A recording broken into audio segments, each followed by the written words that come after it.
les amis, bienvenue, welcome avec Taskiller85. J'espère qu'aujourd'hui, encore une fois, tout le monde va bien. Aujourd'hui, j'ai testé pour vous 40 000 abonnés. Ça y est, on y est. Donc bientôt la vidéo pour le tirage au sort et tous les cadeaux. Je vous explique ça dès qu'on rentre à la maison. Bref, aujourd'hui, j'ai testé pour vous le Engwe Engine Pro 2.0. Et encore une fois, on ne vous a pas tout dit.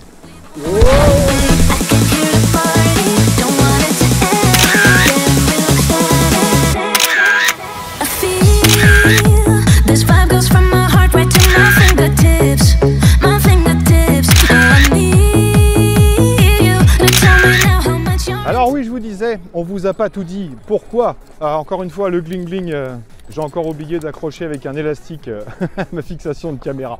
Pourquoi je vous ai dit on ne vous a pas tout dit? Alors pas qu'on veuille vous mentir directement, mais beaucoup de youtubeurs ont reçu les vélos, ce Engine Pro 2.0 quelques mois avant. Un mois et demi, 2 mois, et donc ils vous présentent le vélo comme ils le reçoivent. Donc moi j'ai eu la chance de recevoir la dernière version, ça fait à peu près une douzaine de jours que je l'ai, et il y a des choses qui ont changé pour la version française, pour notre version.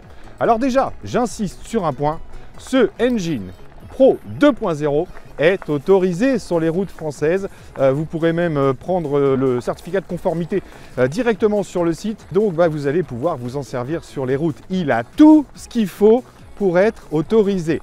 Alors, oui, le moteur fait plus que 250 watts, c'est sûr, mais pas officiellement. Il n'y a rien d'écrit sur le moteur et sur le site, on dit qu'il est bridé à 25. Alors vous allez me dire, il y a une gâchette d'accélérateur. Ben oui, il y a une gâchette d'accélérateur, mais quand vous le recevez, il est programmé de telle sorte que la gâchette vous emmène à 4, 5, 6 km/h. Comme le veut la loi française. Donc oui, regardez, la gâchette d'accélérateur, là, si j'appuie dessus, tout simplement, hop, ça m'emmène. Et ça m'emmène environ, je lève les jambes, à 4, 5, 6 km/h maximum. Ce que veut la législation française. Et pourtant, je suis en assistance 5. Après, si je me mets à pédaler, bien sûr, l'assistance va prendre le relais. Et vous le savez, ce nouveau Engine Pro 2 est avec capteur de couple. Ça veut dire que je suis en assistance 5, mais si j'appuie doucement sur les pédales, je vais pas très vite, tout simplement. Par contre, si j'appuie un peu plus fort sur les pédales, automatiquement, vous entendez le moteur, je pense, automatiquement, il va prendre de la vitesse. Et de la vitesse jusqu'à 25-26 km/h. Là, j'appuie au maximum. Tac, le moteur se coupe. Et je suis à 26 km/h parce que je pédale. Voilà. Si je ralentis la cadence, c'est-à-dire si j'appuie moins fort sur les pédales, je vais même freiner. Ici, hop, je rappuie doucement. Écoutez, hop, le moteur se remet en route. Sauf si j'appuie doucement sur les pédales. Donc vous l'aurez compris, ce nouveau Engine Pro 2.0 est tout à fait dans les clous pour les législations françaises et ça fait plaisir. Donc on a déjà vu le Engine Pro ensemble bien sûr, mais il y a quelques différences avec ce Engine Pro 2.0 et elles sont simples. Il n'y a pas d'USB sur le compteur est un peu différent également. C'est un capteur de couple par rapport au capteur de cadence du Engine Pro premier du nom. On a un moteur qui développe 75 Nm de couple, c'est beaucoup plus que ce qu'on avait sur le précédent. Donc il n'y a rien indiqué sur le moteur, mais en tout cas, il envoie du pâté, vous allez voir. On a des pneus Chaoyang en 20/4 et ça fait plaisir. Bonne adhérence, bonne tenue de route, ça résiste aux épines, ça fait plaisir aussi. Il a une batterie lithium-ion en 52 volts 16 ampères, un chargeur de 58,8 volts qui développe 3 ampères, donc il faudra entre 4h30 et 5h30 pour une charge complète. Au niveau autonomie, il est donné pour 50-60 km avec l'accélérateur simplement, sans pédaler, et jusqu'à 90-120 km en assistance électrique bien sûr, et bridé à 25 km/h. Là aussi, ça va dépendre de votre poids et du terrain. À titre d'information, j'en suis presque à 64 km. Pour ma première batterie, j'ai fait du débridé, du pédalage, du pas pédalage, un peu de tout. Et j'ai fait 51 km pour mes 90 kg. Donc ça vous donne à peu près un petit ordre de grandeur. Mais encore une fois, j'étais débridé et j'ai pas roulé qu'à 25 et j'ai pas que pédalé. Donc je veux bien croire pour l'autonomie. Comme l'ancien Engine Pro, c'est un cadre full alu. Même le porte-bagages est en aluminium et c'est un cadre pliable. On l'avait vu ensemble. D'ailleurs, je vais vous remettre la vidéo du pliage que j'avais fait à l'époque puisque c'est exactement la même. Comme la vidéo du montage du vélo, que vous retrouverez toujours pareil en fin de vidéo, puisque là aussi, c'est le même montage. Au lieu des 10 degrés de pente que pouvait prendre le Engine Pro, là on va pouvoir aller jusqu'à 15-20 degrés sans aucun problème avec les 75 Nm de couple. On a un système de transmission Shimano Altus à 8 vitesses et les pignons vont de 13 à 28 dents. Le plateau, lui, c'est 52 dents. Donc autant on va pouvoir mouliner un petit peu pour pouvoir lancer le vélo, autant on va pouvoir développer comme il faut. Et vous verrez que même si on dépasse les 25 km/h, bah on force pas. Il a une fourche hydraulique encore une fois réglable et verrouillable comme l'ancien modèle. Elle fait 34 mm de diamètre et on a à peu près 55 mm de débattement. Au milieu on a toujours cet amortisseur avec ce bras oscillant à balancier. Moi j'en suis plutôt satisfait. Le vélo à vide fait 28,5 kg, la batterie pèse 3,9 kg, donc on arrive à 32,4 kg de poids roulant. Donc je vous donnerai les dimensions tout à l'heure, en même temps que mon avis sur cet engin, mon avis honnête encore une fois, mais il est conseillé pour un pilote entre 1,60 m et 1,90 m, puisqu'on peut régler le guidon en hauteur et la selle également. Et il va supporter un poids de 150 kg. Allez, c'est parti, assistance 1, et je suis au maximum au niveau des vitesses, je suis en vitesse 1, donc bah, ça part tout seul. Bien évidemment, je ne me sers pas de l'accélérateur, puisque là je suis tout de suite à plus de 6 km/h. On va se faire un tour de rond-point juste pour vous montrer l'assistance. Là, je suis en assistance 1, mais si je pousse sur les pédales, je vais pouvoir augmenter ma vitesse pour arriver pratiquement à 25 km/h. Mais il faut que je force sur les pédales, tout simplement. Il faut que je force beaucoup plus que si je monte les assistances. Donc, vous l'aurez compris, sur un vélo à capteur de couple, les assistances n'ont pas le même effet. Plus vous montez en assistance, plus vous diminuez la pression dont vous allez avoir besoin sur les pédales. Donc je mets en assistance 5, on va pas s'enquiquiner et c'est parti. Et on va vérifier en même temps le dérailleur Shimano. Voilà, ça passe sans problème.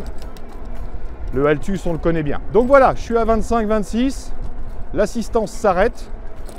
Donc je continue à pédaler et l'assistance reprend. Alors c'est peut-être un de ces défauts que je vous signalerai tout à l'heure.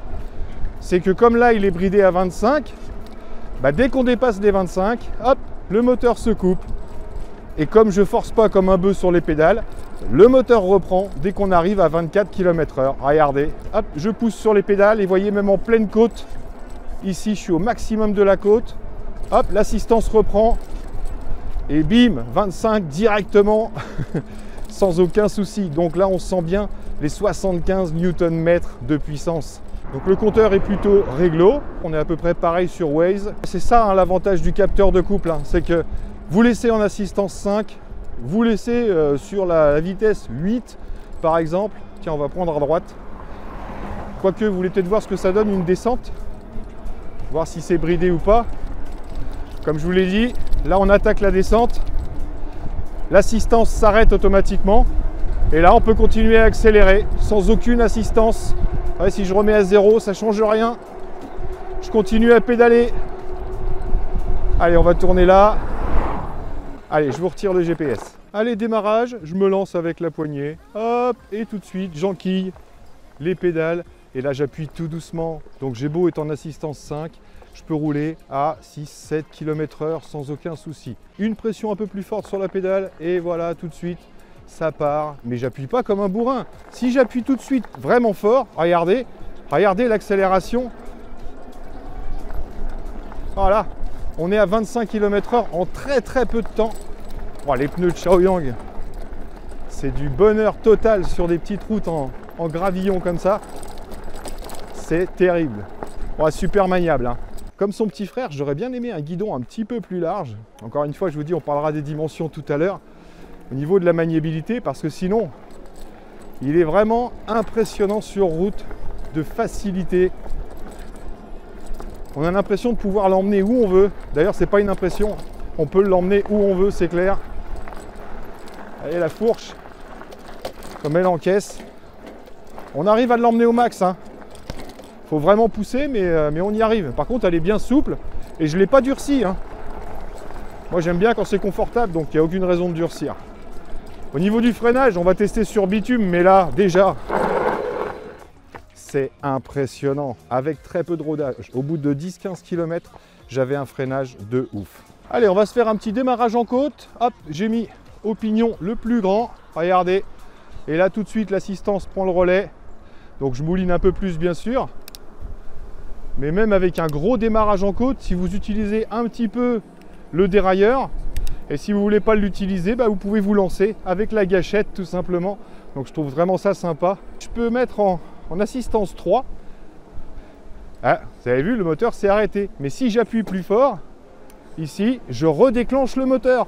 Par contre, il faudra beaucoup plus de pression pour pouvoir le lancer. Donc je me remets en 5. Et c'est reparti tout de suite. Là, je peux passer à la vitesse 8 et même sur une vitesse inférieure, en vitesse 6 par exemple. Vous voyez ma fréquence de pédalage. Là, j'arrive à 24-25 km/h. J'ai pas une fréquence monstrueuse, hein. Donc niveau confort, c'est une tuerie. Déjà le Engine Pro, c'était une tuerie. Donc il n'y a pas de raison que celui-ci, ça en soit pas une, puisque le cadre n'a pas changé. Au niveau équilibre, bah, comment vous dire? Déjà les pneus de Chaoyang, ça aide. Et puis après, bah, il reste droit, il y va sans problème. Il reste très stable. Donc on va tout de suite aller sur un truc qui vous intéresse un peu plus. Je vous montre comment on débride celui-là. Et on va s'amuser un petit peu. Allez, c'est parti. Oui, je suis à 37, mais j'ai pas débridé, hein. Regardez, assistance 0. Tant que je continue à pédaler, ça emmène. Sans problème. Bon, je travaille sur les cuisses un peu, mais bon. Faire un peu de sport, ça fera pas de mal, Tazou. Allez, on va débrider. Tiens, pendant que je suis là, je vais vous montrer comment fonctionne le compteur. Donc vous l'avez vu, hein, bien sûr, on augmente ou on diminue les assistances ici. Le bouton de mise en marche est en dessous, donc il faut le maintenir pour mettre en route. Le bouton du bas, c'est pour allumer ou éteindre les feux. Donc vous avez bien sûr un phare qui éclaire vraiment super bien sur celui-ci, comme sur son petit frère, bien sûr. Avec à l'arrière un feu rouge également et un feu stop. Donc niveau éclairage, on est encore pas mal. Hop. Vous avez vu, ça baisse l'intensité du compteur en même temps. Le bouton du haut ici va vous permettre de choisir entre l'odomètre, la vitesse max, la vitesse moyenne et le trip, donc les kilomètres journaliers. Et maintenant, on débride. Donc pour aller dans les paramètres, comme d'habitude, on appuie sur plus et moins. Et là, comme je vais pouvoir vous le montrer, donc le 1, c'est pour changer la luminosité du compteur. Donc vous validez en haut et vous changez ici tout simplement. Hop, je revalide. Le 2 km/h miles/hour, le 3 vous changez pas, c'est 52 volts. Le 4 c'est le sleep time, le timer pour que le vélo s'éteigne si vous n'en servez pas. Le 5 c'est pour les niveaux d'assistance, vous allez pouvoir choisir entre 0 et 5, 1 et 3, 0 et 3 et 1 et 5. Le 6 c'est la taille du pneu, enfin de la roue. Le 7 on s'en fiche, le 8 c'est là que vous avez votre vitesse. Normalement on valide ici et on augmente ou on baisse les vitesses. Mais là je ne peux pas, comme vous pouvez le constater, et ça c'est le nouveau modèle. Donc je revalide. Donc le reste, le 9, le 10, le 11, le 12, je vous mettrai un lien dans la description pour ceux qui veulent savoir comment on modifie quelques réglages. Mais encore une fois, sur celui-ci, il n'y a pas grand-chose à modifier puisque tout se passe au capteur de couple. Donc ça ne servirait à rien de changer par exemple les rapports de vitesse, etc. puisque vous faites tout avec vos pieds. C'est tout. Si vous voulez aller moins que 12 km/h en assistance 2, bah vous appuyez moins fort tout simplement. Maintenant, comment je déverrouille? Regardez, j'appuie sur le plus alors que je suis dans les réglages paramètres et je maintiens pendant 15 secondes. Pas besoin de compter puisque on va voir le changement directement à l'écran. 11, 15 et comme vous le voyez, 100 km/h. Le vélo est débridé, bien sûr, on ne va pas rouler à 100 km/h. Donc là, maintenant, je sors des paramètres. Et si je retourne dans les paramètres, regardez ce qui est marrant, on va aller dans le 8, là où on change la vitesse, et maintenant c'est plus 25, mais c'est 100 km/h. Je valide, et encore une fois, ici, je ne pourrai pas le changer. Par contre, il y a autre chose qui change. Maintenant, on est débridé, donc ici, le petit accélérateur. Vous voyez, on est à la vitesse max tout de suite, environ 46-47 km/h. Et ça, que vous soyez en assistance 0, bien sûr, vous n'avez rien. Mais en 1, 2, 3, 4 ou 5, vous aurez toujours la vitesse max avec le throttle. Donc moi, j'aime beaucoup ce principe. Plutôt que de rentrer dans les paramètres, d'aller changer la vitesse, d'aller changer... On s'en fiche. Vous rentrez dans les paramètres, vous maintenez le plus pendant 15 secondes, et bam, vous êtes bridé, bam, vous êtes débridé. J'aime beaucoup ce principe-là. Donc, on va aller se faire un petit tour maintenant où on a l'habitude d'aller là pour faire un petit peu de chemin. Et puis on aura fait le tour de la question, hein. Vous voulez voir le freinage vite fait quand même, hein. Allez, j'accélère. Hop là! Là, on sent bien les 75 Nm de puissance. Un petit coup de freinage à 25 km/h là. C'est franchement top. Ça mord et ça mord sévère. Là, vous avez une petite vue sur l'arrière, je pense. Un peu sur l'avant et un peu sur l'arrière. Vous verrez comment ça travaille. Vous voyez l'amortisseur arrière? Ce qui est bien, c'est que ça ne fait pas ressort. Contrairement à d'autres amortisseurs où quand on pousse un peu, hop, on a tendance à être éjecté. Là, non, on a vraiment ce mou, même sur le retour. Donc c'est plutôt pas mal. Bon, déjà, j'avais beaucoup aimé sur le premier du nom. Donc encore une fois, il n'y a pas de raison que ça change. L'accélérateur, je vous l'ai dit, on ne peut pas le brider.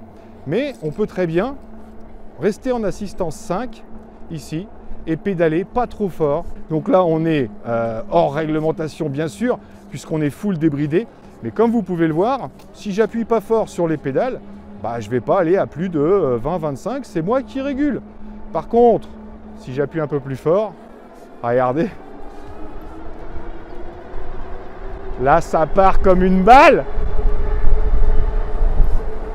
C'est pas bien. Enfin si, c'est bien. C'est bien, mais c'est pas bien en fait.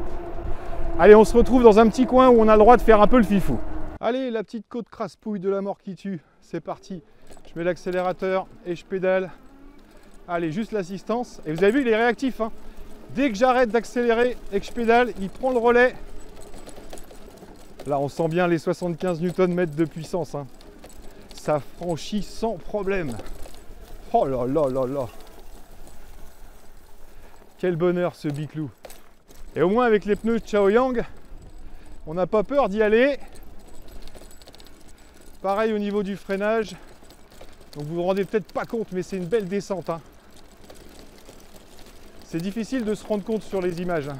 Yeah! Bien réactif. Regardez, je pars de zéro. Je vais mettre la pédale tout en haut ici. J'appuie un peu. Tac! Ça y est, le moteur prend le relais. Il suffit d'appuyer, de mettre une pression pour que le moteur le sache. Pareil, si je lance un petit peu avec l'accélérateur, je vais relâcher l'accélérateur et tout de suite repédaler. Écoutez le moteur. Tac, ça y est, c'est reparti. Donc il faut à peu près un quart, un demi-tour. Et encore une fois, ça dépend de la puissance que vous mettez sur la pédale. La petite côte sans pédaler. 75 Nm. Sans problème. Les amortisseurs. Regardez ça.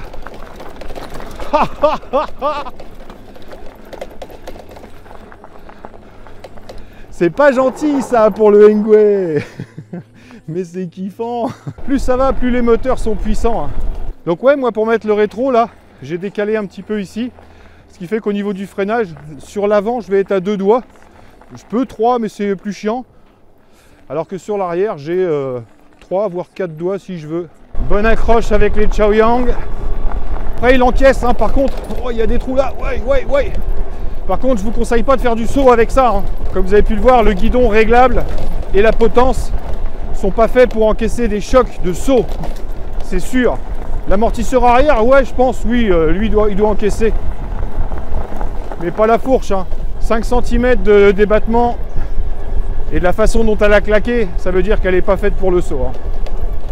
Par contre, pour la balade, regardez ma fréquence de pédalage à 44 km/h. Allez, demi-tour. Il s'écrase comme un ouf.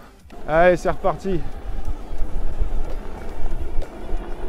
J'arrête d'accélérer. Et là, à 34 km/h, hop, le moteur se redéclenche. Là, il m'a fallu un tour et demi à peu près. Donc vraiment hyper réactif, hein. Là, que à la pédale. Ouais, il arrête de m'assister à 44 piles à la pédale. Par contre, alors que si j'accélère en même temps, on peut dépasser ces 44 km/h. Ah, c'est violent. Ah, carrément, c'est top. J'adore. J'adore.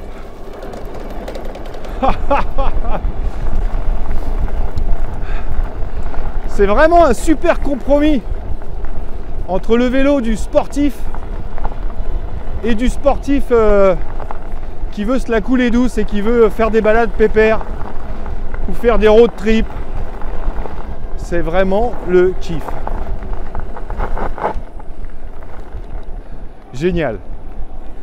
Ouais, vraiment du bonheur parce que même avec les trous, les bosses qu'il y a ici, les petits endroits où c'est un petit peu gadou, bah, j'ai franchement confiance.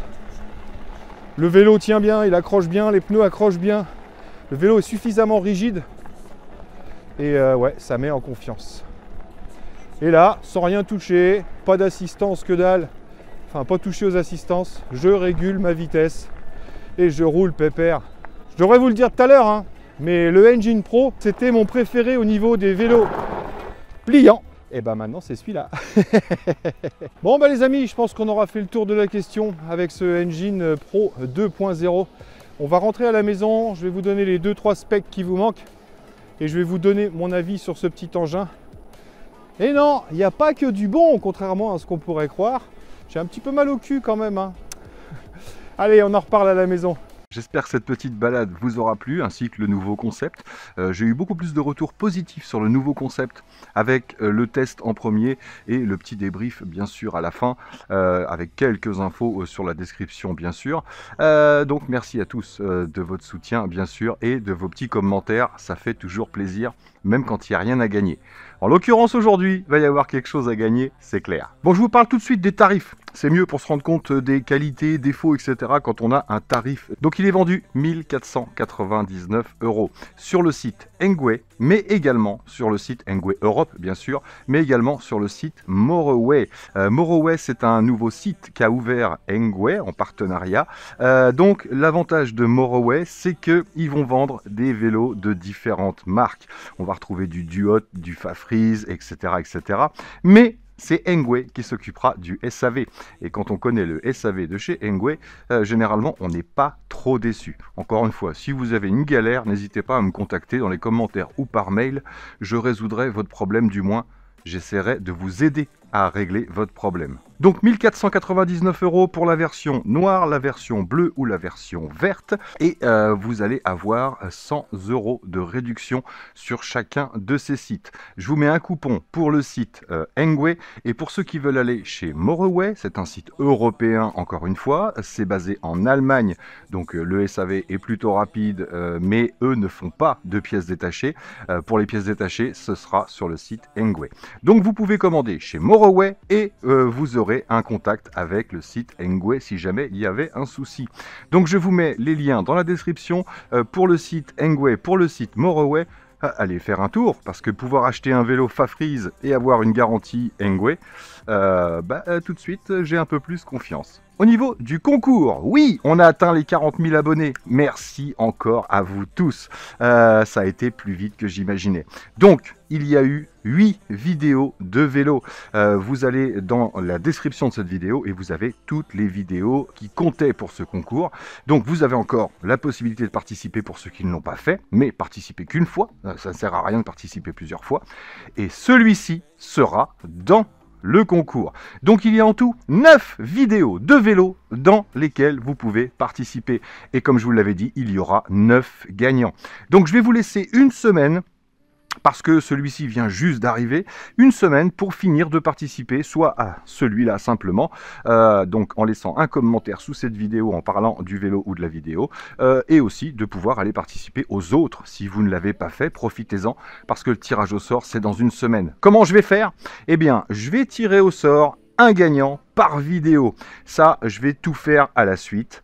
Je vais me mettre le gagnant de chaque vidéo, donc les 9 gagnants, dans un petit chapeau et on fera le tirage au sort en direct dans une vidéo.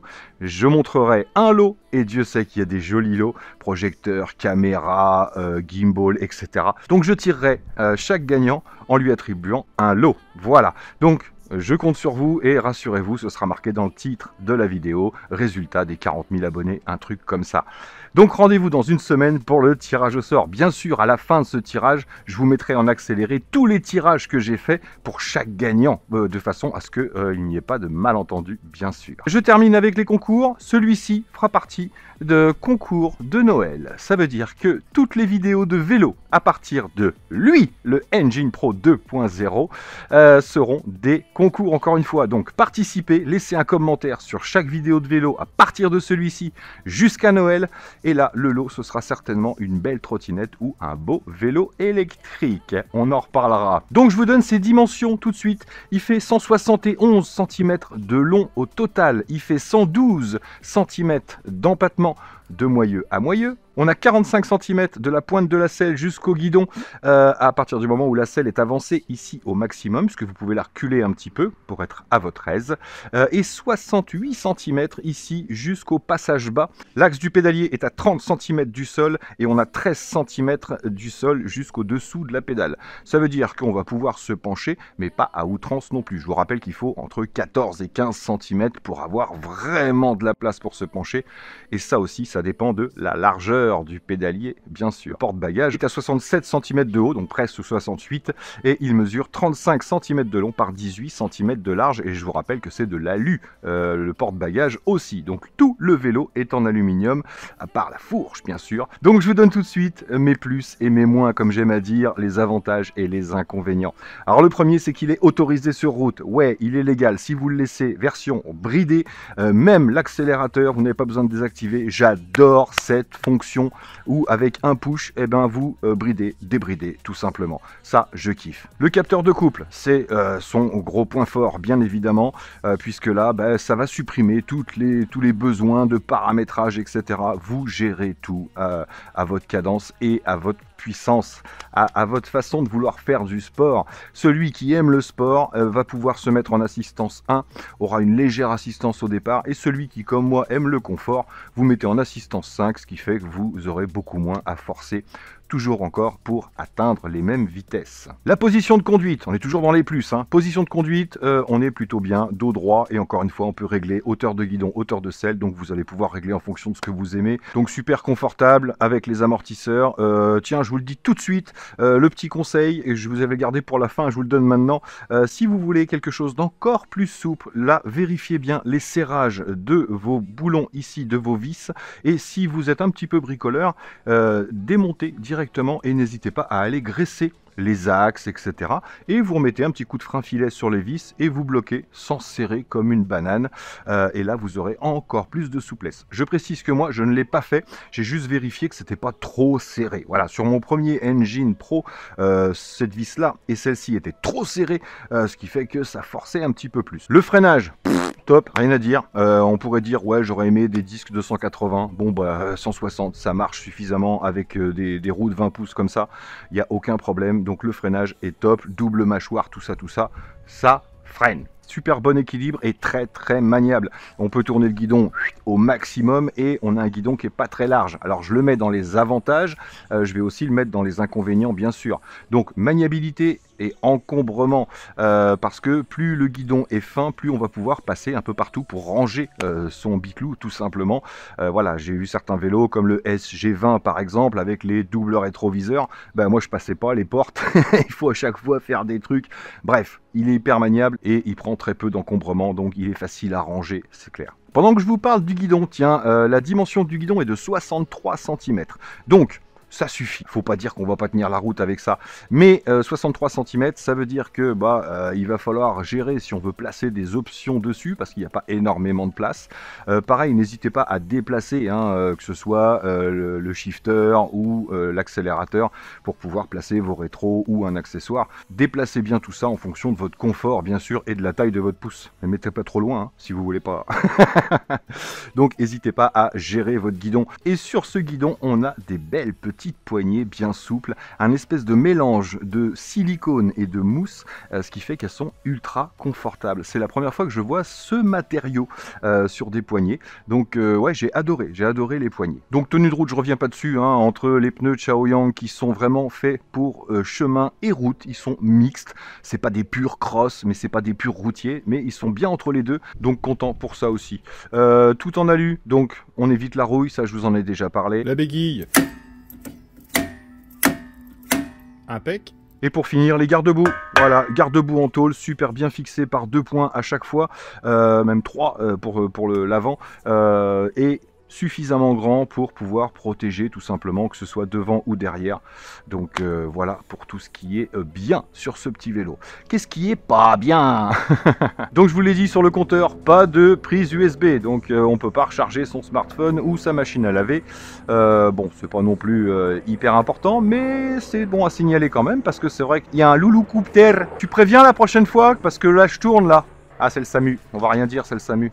Sinon, la selle est moelleuse, confortable, mais pas au bout de 15 km. Voilà, au bout de 15-20 bornes, c'est la seule chose qui m'a gêné. Voilà, elle est peut-être pas assez large, je sais pas, ou j'aurais préféré des amortisseurs, des ressorts simples plutôt que ces petits coussins là, ces petits, je sais pas comment on appelle ça. Bref, la selle est pas super confortable. Donc oui, confort avec les amortisseurs, etc.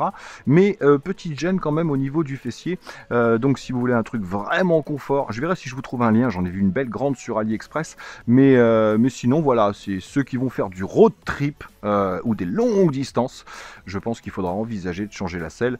Après, on s'habitue à tout, c'est bien connu. Donc le guidon, je l'ai mis dans les avantages, mais je vais aussi le mettre dans les inconvénients, parce que pas très large, donc pas beaucoup de place pour les accessoires, et il y a certains comme Yacine par exemple, ou même moi, qui préfèrent avoir un guidon plus large pour plus de maniabilité.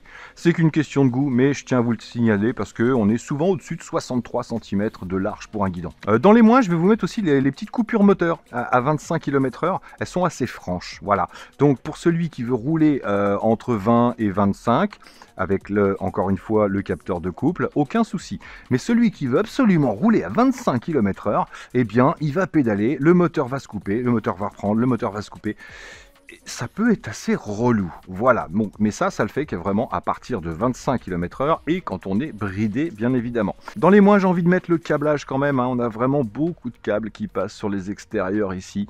Alors après, voilà, si vous le pliez jamais, vous allez pouvoir les fixer un petit peu plus avec des riselants ou autres. Mais ouais, il y a beaucoup de câblage à dépasser, surtout par là. Mais bon, on peut pas tout avoir non plus pour ce prix-là. Donc voilà, c'est tout ce que j'ai à vous dire là-dessus. Donc vous avez mes plus et mes moins, à vous de vous faire votre propre petite idée, bien sûr. C'est pas pour dire, mais dans les vélos pliants de cette gamme-là, avec cette taille de roue, c'est mon préféré. Voilà, même si moi j'ai aucun intérêt à le plier, c'est mon préféré par le confort, la puissance, la maniabilité, l'équilibre et les petites options qu'il propose. Donc j'aimais déjà beaucoup le Engine Pro, il n'y a pas de raison que je ne kiffe pas le 2.0 avec le capteur de couple. C'est vraiment un truc de fou, encore une fois, pour éviter d'avoir besoin d'aller dans les réglages, tout simplement. Là, le réglage, c'est vous qui le faites, tout bêtement. Donc voilà les amis, j'espère que cette petite vidéo vous aura plu. Merci encore à tous de me suivre, d'être fidèles, de commenter ces vidéos, même s'il n'y a rien à gagner, encore une fois. Mais là, oui, allez-y, commentez en masse, partagez aussi, faites profiter si vous aimez ce style de contenu. J'essaierai bien sûr de soigner de plus en plus mes vidéos au maximum. Donc voilà, merci à tous d'avoir suivi, merci encore à vous d'être là, et moi là-dessus, il ne me reste plus qu'à vous dire surtout, portez-vous bien, prenez soin de vous et des autres, soyez prudents, et à très bientôt dans mes vidéos. Allez, ciao ciao.